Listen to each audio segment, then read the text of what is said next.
उष्मा गतिकी का मतलब होता है उष्मा प्लस गतिकी, यानी उष्मा का चलना, है ना। जिसमें केमिस्ट्री में एक वाक्य आप लोग सुने होंगे, कहा जाता है केमिस्ट्री इज हिस्ट्री ऑफ बेवफा, रात को रटा दिन को सफा।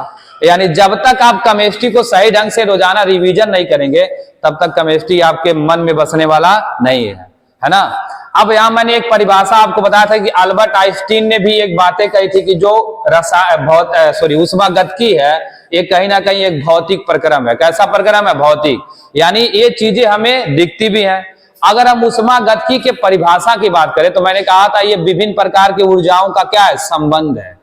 आपको मैंने कहा था कई प्रकार की ऊर्जाएं होती है, याद करिए। मैंने कहा जैसे पंखे में विद्युत ऊर्जा कन्वर्ट हो गई यांत्रिक ऊर्जा में, हम बोल रहे हैं तो ध्वनि ऊर्जा है, यहाँ प्रकाश ऊर्जा है, और ये विभिन्न प्रकार की ऊर्जाओं के संबंध को बताता है और साथ साथ में ये भी बताता है कि ऊर्जा का एक रूप से दूसरे रूप में परिवर्तन कैसे हो रहा है। बात समझ में आ गया? तो ये सारी चीजें हैं। अब इसमें यदि आगे बढ़ा जाए तो आपको उष्मागतिकी के लाभ और हानि दोनों, लाभ और सीमाएं दोनों बताई गई थी कि उष्मागतिकी पढ़ने से क्या क्या लाभ होंगे आपको, ये सारी बातें आपको बता दी गई थी। ठीक है। अब अगर हम बात करें तो मैंने कहा था जो उष्मागतिकी है यह बृहद कणों का अध्ययन करता है, बड़े बड़े कणों का क्या करता है? अध्ययन करता है, लेकिन स्थूल छोटे कणों का, सूक्ष्म कणों का अध्ययन नहीं करता है। यानी उष्मागतिकी प्रेशर बता सकता है, टेम्परेचर बता सकता है और आयतन बता सकता है, लेकिन यह परमाणु के बारे में कोई जानकारी नहीं देता है। तो कभी आपको परमाणु के बारे में यदि जानना है तो उष्मागतिकी से नहीं जान सकते हैं। सिंपल सी बात यही है ना कि भाई उष्मागतिकी से अगर हम परमाणु के बारे में जानना चाहे तो नहीं जान सकते। आज हम लोग सीखने वाले हैं निकाय।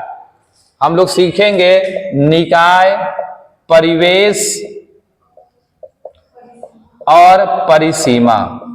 ये चीज हम सीखने वाले हैं।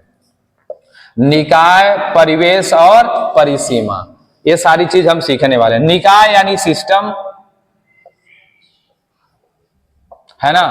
तो इसकी पहले हम चर्चा करेंगे निकाय क्या है भाई। तो मैंने कहा था कि अगर ब्रह्मांड है तो ब्रह्मांड का वह भाग जहां पर कोई क्रिया हो रही है, ब्रह्मांड का वह भाग जहां कोई क्रिया हो रही है, मतलब हम कह सकते हैं कि ब्रह्मांड का वह भाग, ब्रह्मांड का वह भाग जहां कोई क्रिया होती है, जहां पर कोई क्रिया होती है उसी को हम बोलते हैं क्या? निकाय।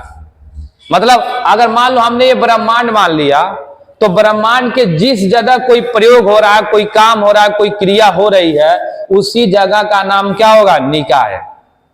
और निकाय के बाहर जो कुछ है, निकाय के बाहर क्या है? जो कुछ है वो सब क्या है? परिवेश, यानी सराउंडिंग है उसकी।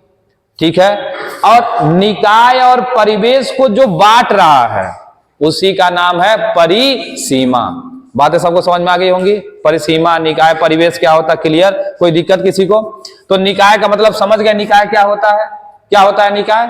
जहां ब्रह्मांड में कोई चीज हो रही है, कोई घटना हो रही है, उसे हम क्या मानेंगे? निकाय। जैसे इस कमरे को हम क्या मान सकते हैं? बोलो भाई, क्या बोलेंगे? निकाय। इसे क्या मान सकते हैं? निकाय। और कमरे के बाहर परिवेश, और कमरे और परिवेश को बांट रहा है दीवार, तो दीवार क्या हो गया? परिसीमा। क्या ये बात सबको समझ में आ गई? अब निकाय कई प्रकार के होते हैं, मुख्यतः यहाँ 3 दिया है। एक खुला निकाय होता है, एक बंद निकाय होता है और एक विलगित निकाय होता है। क्लियर है ना? तो निकाय भी कितने प्रकार का हो गया? 3 प्रकार का। अगर हम बात करें तो निकाय की यदि हम बात करेंगे तो जो हमारा निकाय है वो भी कितने प्रकार का है? 3 प्रकार का। खुला निकाय, इसके बाद आपका है बंद निकाय, और इसके बाद है विलगित निकाय। यानी निकाय भी कितने प्रकार का हो गया? 3 प्रकार का। ठीक है। कौन कौन निकाय हो रहा है? खुला निकाय, फिर क्या है? बंद निकाय, फिर क्या है? विलगित निकाय। ठीक है, समझ रहे हैं इस बात को? तो अभी तक हम लोगों ने निकाय को समझा है, परिवेश को समझा, परिसीमा को समझा, अब निकाय के प्रकार को समझ रहे हैं। तो पहला जो प्रकार यहां दिख रहा है वो ओपन सिस्टम, जो ओपन सिस्टम दिख रहा है, यानी जिसे हम बोल रहे हैं खुला निकाय। खुला निकाय का मतलब क्या हुआ? ऐसा निकाय जिसमें ऊर्जा और पदार्थ दोनों का आदान प्रदान होता है। समझ में आ रहा है? बातें समझिए। हम कह रहे हैं ऐसा निकाय जिनमें ऊर्जा और पदार्थ दोनों का आदान प्रदान हो रहा है, यानी ऊर्जा भी बाहर निकल रही है, पदार्थ भी बाहर निकल रहा है। ऐसे निकाय का नाम होता है खुला निकाय, ओपन सिस्टम। जहां ऊर्जा और पदार्थ दोनों का आदान प्रदान हो रहा है उसका नाम होता है खुला निकाय, या उसी को बोलते हैं ओपन सिस्टम। जैसे कप में रखा हुआ चाय, जब आप चाय लेते हैं तो उस चाय में क्या हो रहा है? अगर आप चाय लिए यहां पर, मान लीजिए ये कप है 50 रुपया वाला, ऐसा मान लो, है कि नहीं है? अब इस कप में चाय है, जो भाप बन रहा है यहां पर, ये चाय है कप में।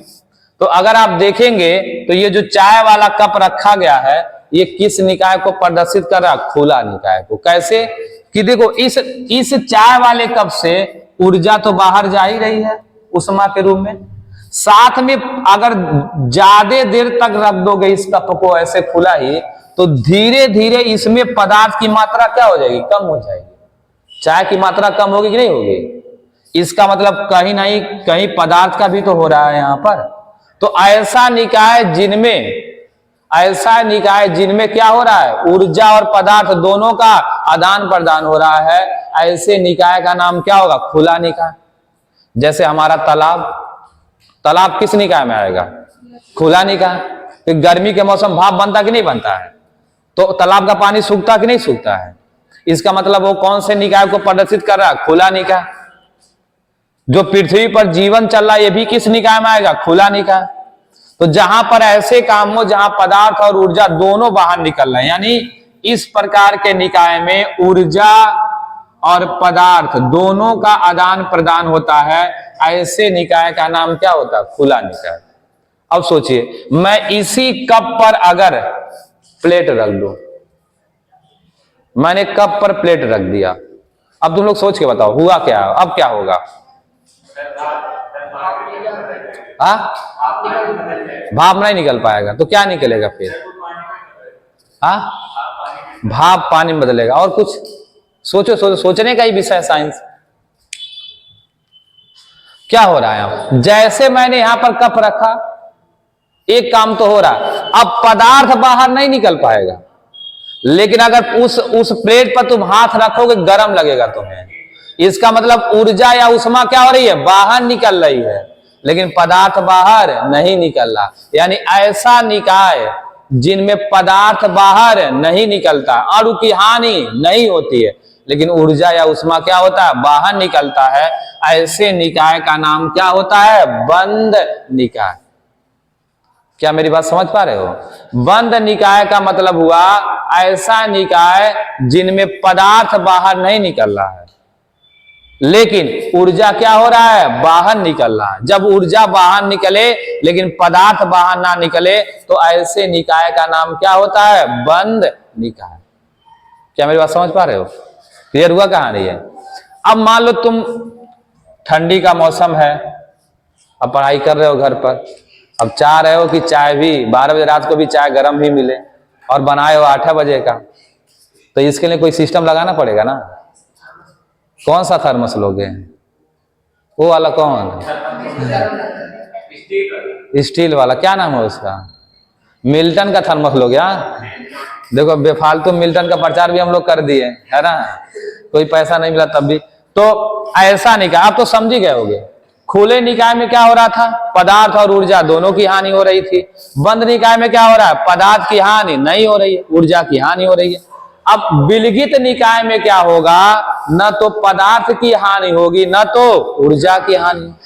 तभी तो अगर 8 बजे तुम लोग चाय बना के रख लेते हो मिल्टन वाले थर्मस में, तो रात को 12 बजे भी उतना ही गर्म होता है ना। इसका मतलब न तो वहां पदार्थ की हानि हुई न तो ऊर्जा की हानि हुई। तो ऐसे निकाय को हम क्या बोलते हैं? विलगित निकाय। तो मेरे सबको समझ में आ गया होगा। लेकिन क्या वह निकाय हमेशा विलगित ही रहता होगा? क्या कुछ भी चीज की हानि नहीं होती होगी? होती होगी, चाहे 24 घंटा में हो चाहे 72, कभी तो होता होगा ना, कभी तो चाय ठंडा होगा। इसका मतलब यह हुआ कि दुनिया में कोई परफेक्ट विलगित निकाय नहीं है। ऐसा कोई निकाय नहीं बना कि जहां एक बार चाय रखें और 60 साल बाद भी उतना गर्म हो, है ना। ऐसा कोई निकाय बना ही नहीं है। अगर ऐसा निकाय बन जाए तो फिर क्या ही दिक्कत है। बात समझ में आ गया। आज तक ऐसा निकाय नहीं बना। हाँ, एक टाइम के लिए हम लोग मान सकते हैं, ये आदर्श बात नहीं हो सकता। आदर्श का मतलब होता है कि जो बात हम आज कर रहे हैं वो 40 साल बाद भी सही हो, हजारों साल बाद भी सही हो, लेकिन वो बात हजारों साल तक ये सही नहीं है। लेकिन हम लोगों ने माना है पढ़ने के लिए कि ऐसा हो सकता है। क्या ये बात एकदम क्लियर हो गई? तो 3 निकाय पढ़ लिए यहाँ पर, ठीक है। एक दो बातें हमें जान लेनी है। परिसीमा, अगर हम परिसीमा की बात करें तो परिसीमा की कुछ खासियत है। पहला, परिसीमा जो है वो चालक भी हो सकती है, चालक या कुचालक दोनों हो सकती है, कंडक्टर और नॉन कंडक्टर। यानी हमारी जो परिसीमा वो चालक भी हो सकती है। अब कहोगे सर ये कैसे मान ले? अभी जब पढ़ोगे ना, निकाय देखे थे, अभी निकाय जब पढ़ाते बता रहे थे कि खुला निकाय भी है। तो जब खुला निकाय है तो वहां तो ऊर्जा जा रही बाहर, तो ऊर्जा जा रही बात, इसका मतलब चालक रहा होगा, तभी तो ऊर्जा का प्रवाह हो रहा है। लेकिन जब विलिखित निकाय में हम लोग पढ़ रहे थे तो क्या ऊर्जा बाहर निकल रही थी? नहीं। इसका मतलब लोग किसकी तरह व्यवहार कर रहा है? कुचालक की तरह। तो इसलिए कहा गया जो परिसीमा वो चालक भी हो सकती है, कुचालक भी हो सकती है। दूसरा, परिसीमा दृढ़ भी हो सकती है। दृढ़ मतलब कठोर। परिसीमा जो कठोर भी हो सकती है, वह लचीली भी हो सकती है, नरम भी हो सकती है। और तीसरा ये कहा गया, मान लो ये कहा गया कि परिसीमा जो है चालक या कुचालक हो सकती है, दृढ़ या लचीली हो सकती है। परिसीमा जो होता वास्तविक हो सकती है और साथ ही साथ या तो काल्पनिक हो सकती है। अब कहोगे सर ये कैसे मान लें? अभी मैं ब्रह्मांड की बात कर रहा था, तो ब्रह्मांड में हमने जो परिसीमा लगाया है धरती और ब्रह्मांड के बीच में, तो हमने काल्पनिक ही तो परिसीमा लगाया है। क्या बदले में चकती नहीं लगा रहे हैं हम लोग? या तो काल्पनिक ही लगा रहे हैं कि नहीं है? तो परिसीमा या तो वास्तविक होगी या तो काल्पनिक होगी। लेकिन जब हमने जो बिल्डर का जो हमने बोतल की बात की तो वहां परिसीमा कैसी थी? वास्तविक थी। तो कहीं पर वास्तविक, कहीं पर काल्पनिक। यानी परिसीमा के 3 लक्षण हो गए। इतने प्रसार से वो लक्षण को प्रदर्शित कर सकती है। बोलो कोई दिक्कत है किसी को? तो नोट कर लो, इसको भी परिसीमा में ऐसे नीचे बना के लिख लो। चीजें पढ़ रहे हो तुम लोग। अब मान लो ये ब्रह्मांड, ठीक है, ब्रह्मांड के अंदर हम यहाँ पर कोई काम कर रहे हैं, तो जब यहाँ काम करेंगे तो इसे क्या बोलेंगे? निकाय। और निकाय के बाहर जो भी कुछ है वो क्या है? परिवेश। समझ में आ गया?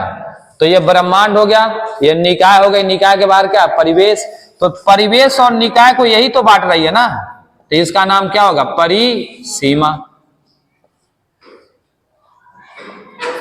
ठीक है, तो देख रहे हो ना, ये निकाय, ये परिवेश, और इन दोनों को जो बांट रहा है उसका नाम क्या होगा? परिसीमा।